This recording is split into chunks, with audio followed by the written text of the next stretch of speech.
Hey, what is up, guys? This is Trav, and today I want to talk about the first patch to Rainbow Six Siege, and I want to focus specifically from a competitive player's perspective on some of the changes they've made or are making to the rank structure and ranked game mode, and what my take is as a competitive player in Rainbow Six as to whether or not these changes are positive or negative, and what else can be done to make the ranked playlist even better and the competitive scene even larger.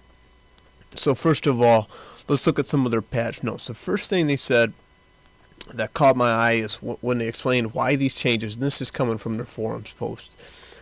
They say that we are convinced that casual and ranked experiences should be as close and consistent as possible.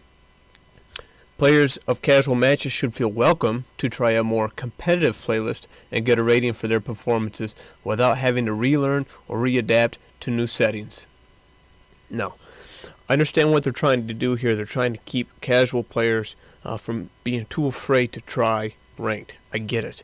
But it doesn't make sense to have a casual playlist and a ranked playlist and have them be, quote, as close and consistent as possible. So let's look at some of the changes that are coming and discuss them. They're going to change HUD displays and gameplay by adding hit indicators, grenade indicators, scoring indicators, player outlines. These might already be in. I don't know. I have them turned off, and I'll explain why in a little bit. And they're moving the 5-second detection from going outside as a defender down to 2 seconds. So let's kind of break these down and see why they could hurt the competitive scene in Rainbow Six and what's good. First of all, the 5-second to 2-second rule, I think that's good. And roughly quoting what they were saying, they want the defenders to be safe indoors, but they also want the offenders to be safe outdoors. And I get that. I agree with that. Yes, it kind of sucks because on multiple occasions I'll rush outside to get a kill or two to provide a flank, but that is also unfair to offenders if they're setting up strats and getting into position to have the enemy team all push out and get the kills before they're even ready. I understand that, and I'm okay with the 2 seconds. If you go outside, it's on you, and you know you're going to get detected. Now the hit indicators thing. Now I think this is ridiculous. I understand it for casual. You get a feel for the recoil of a gun, whether or not you're hitting your target, and whether or not you're controlling the accuracy in your weapon. That's good. But when you're on a ranked playlist, just like in other very competitive games, you shouldn't have hit indicators. It doesn't make sense. You can already detect if you're hitting an enemy by the huge strawberry jelly spray that comes out of the back of them, the blood color and the amount of blood that comes out of the back of these guys. You should whether or not you get a kill should be up to the skill you have with your weapon and not being able to detect whether or not you're getting a hit because of an indicator. It's already bad enough you have kill indicators. It leaves the risk and the suspense out when you're shooting at an enemy who might be running, whether or not leaving you sitting wondering whether or not you actually got that kill. Grenade indicators. This is ridiculous, and I'll tell you why. Because only a few offensive players can use grenades. There's only, I think, 2 operators that can use them. So you only have 2 grenades, maybe 3, and it depends with upcoming operators, but you'll have very few grenades already that you can use as an offensive team. All I see coming from grenade indicators is saying, well, I think this guy's around the corner, but instead of me poking out, why don't I just throw a grenade out there and it'll show me an indicator? So people are going to be spamming them more just to ID enemies. And it takes out the I guess the skill in throwing a grenade and listening closely for the sound effect of whether or not an enemy was hit by it. That's what it should be.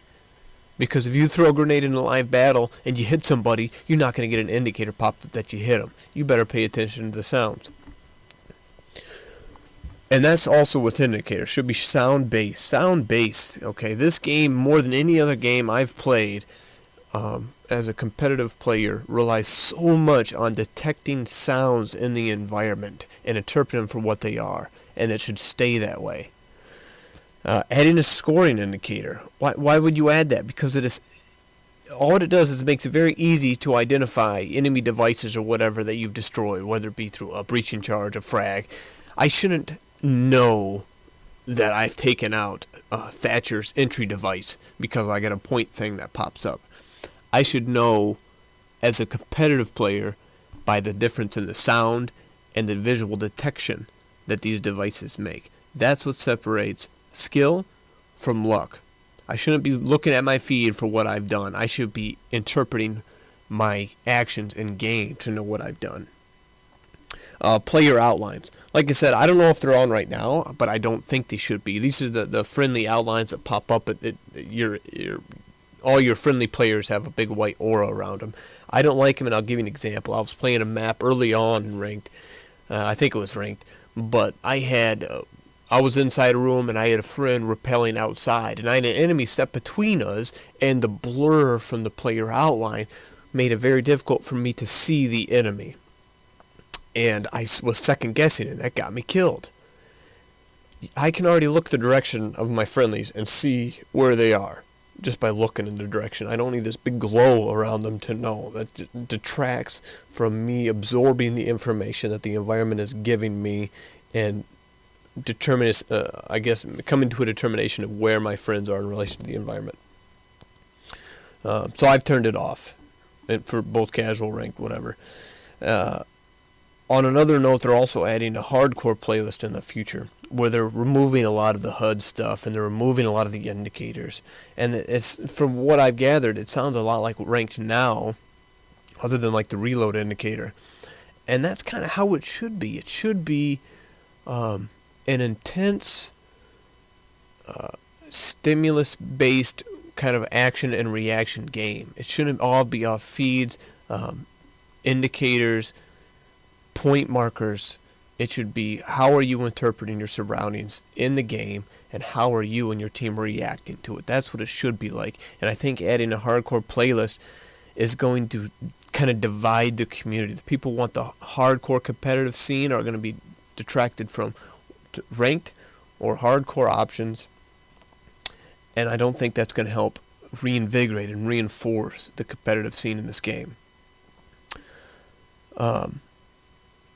Some of the biggest issues so far in ranked matches aren't these issues that they've addressed already. Some of them are good, like the 5-second to 2-second thing. I think that's fine. But I think some of the biggest issues now is in the matchmaking. So often, and I don't know if it's just because the game's new and a lot of people are still kind of learning the ropes. Maybe they just haven't watched my tips and tricks videos. But so often you're not maxed. You're not matched against good competition. So often us as gold and platinum players are going against silver and bronze players, and it's not even a challenge. And that's not how it should be. Now, I know they're adjusting it and drawing down the net of your competitors and who you're going to be matched against, and that's good.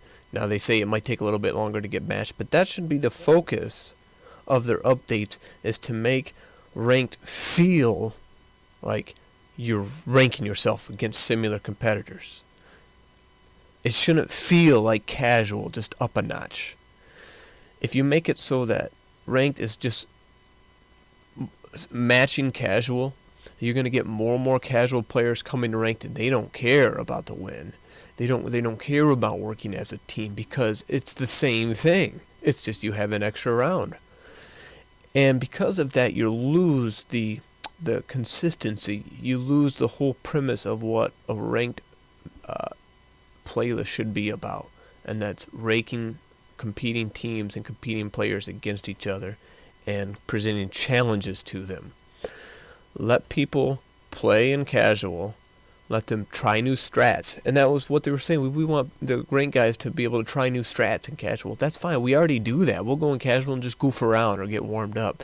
But we go to ranked because we want a challenge. We want a competition. We want things minimized so we can focus on the gunfights and we can focus on the environment.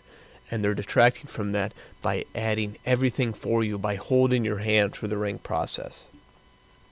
So I think they still have some work to do there. And another thing I want to address is to make it more entertaining, I guess, as an audience member, or even as a defender and attacker. I think that defenders shouldn't be allowed to choose the same consecutive defense areas. Okay, so they shouldn't be able to choose the same place 2 times in a row. Now, I know this is a pretty heated topic, and in GBs and in a lot of ranked matches, you're going to pick the same defense areas because you can defend them well.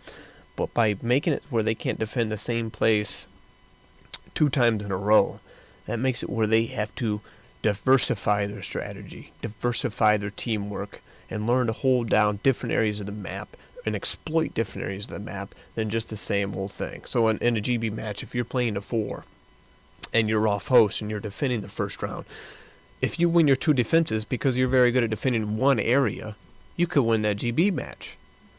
Where if you had to defend a different area, the third map, than your first map, then now you have to diversify your gameplay. And I think that's going to create more overtime situations, more intense situations, especially for fans watching. I think it's going to create a larger fan base for the competitive side of ranked and of the competitive scene.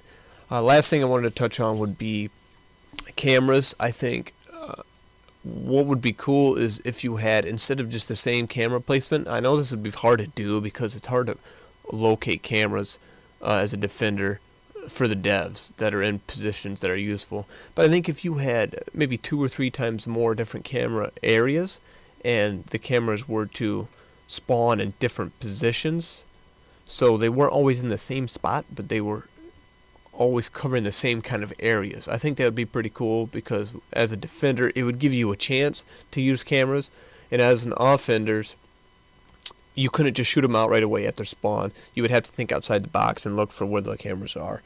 It's something small, but I think it would help. I also think as a defender, having like a portable camera that you set up, or a stick cam or something, would be cool. And maybe they'll have that in a future defender operator to give you more intel. Or I mean, as an attacker. Or either way. I mean, even as a defender, if you could put out a stick cam near a door near objective, I think that would be pretty cool. And it would give the offenders something else to consider and create even more strategy and more tactical foresight in the game. And it seems like from this patch notes, that's kind of what they're trying to take away from. Anyway, those are my 2 cents. I'm sure I'll come up with some more ideas later and add on to this. But I just want to give you guys a quick update on what I thought of the patch that's coming tomorrow as a competitive player. Let me know what you guys think. Leave a comment below. Are these changes good? Is it too soon? Should they wait? What do you think they should do in the future? Let me know what you guys think. And as always, if you enjoy this video and you want to see more, please show your support down below. As always, this is your boy Trav. Over now.